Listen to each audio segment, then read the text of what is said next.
Hey guys, Dusty Escondido German. I apologize in advance. A little busy, so this is just going to be really quick. We have a 2010 Jetta TDI. It's got a common rail diesel in it.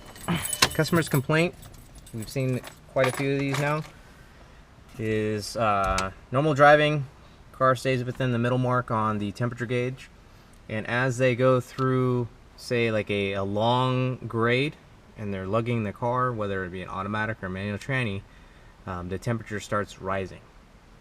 So, and what we've noticed is we've pulled these cars in, physically looked for leaks, verified the engine fan and all that stuff. You let it idle, it'll never get hot. Fans kick on, coolant circulating through the radiator correctly, all the normal stuff that you'll see. Another thing you'll see typically with this as well is you'll have check engine light on and codes for EGR over temp codes. So two things, one solution. So I just want to be able to present it to everybody. The system depends on the heater core as part of the a continuous flow. On some of the European cars, they have like a dual valve that actually will turn on and turn off and pulse coolant to the heater box to control temperature inside the car. Volkswagens, they do not have that. They have a blend door, so they rely on the heater core to continuously circulate coolant. And they've been known on the early generation Passats and A4 Audis to have the heater cores plug up in these things. That's exactly what's happening on these cars. So I want you guys to be 100% aware of that. So if you're chasing over temp codes in the EGR or the car is overheating, that's the first place you should suspect and check. This is the heater core right here. It's under the driver's side of the dash. Not too bad to get to, but you look at this stuff right here. This looks like coffee. It's not really coffee. You can see all the particulates in there.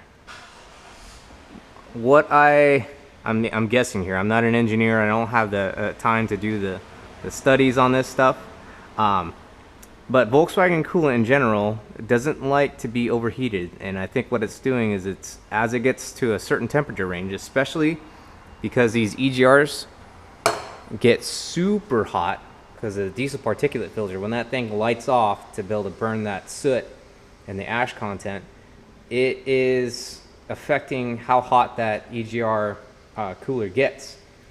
When that coolant gets to a certain temperature, it looks like it's separating and pulling, binding minerals together and whatever else is built into the coolant, along with, obviously, you're going to have, as the car runs and stuff, you're going to have mineral deposits come off the block, the head, all that stuff.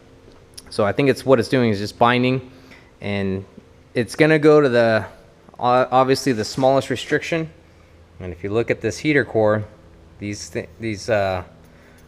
cross flow tubes are pretty tiny, and it's obviously the first place it's going to go from out of the EGR cooler is directly into the heater core and then back to the rest of the system. So it's going here first, it's getting collected here, and obviously it's plugging this thing up, and the system is built to flow continuously. So if there's a blockage, it's going to cause an overheating issue. I've known multiple cars, not necessarily Volkswagens or European cars, but the heater core is blocked off or plugged up will cause cars overheat. It's just part of the design. So that's definitely something we should be checking. You pull it off, you try to blow through it, it's pretty much plugged. I don't recommend trying to back flush it. Just in general, our experience from even the earlier cars, they tend to just keep plugging up. So replacing them, flushing the cooling system multiple times. I also want to go over this too, just so when you're doing your testing, this has thrown us through a loop as well. The EGT sensors, there's actually 4 of them on the car. So location is imperative. If you do end up having a bad one, They do go bad. You need to know the locations. Obviously, on the first one in the system, it's not pictured here. It's obviously before the oxidation catalyst and the diesel particulate filter. So it lets you know by the color code of the connector.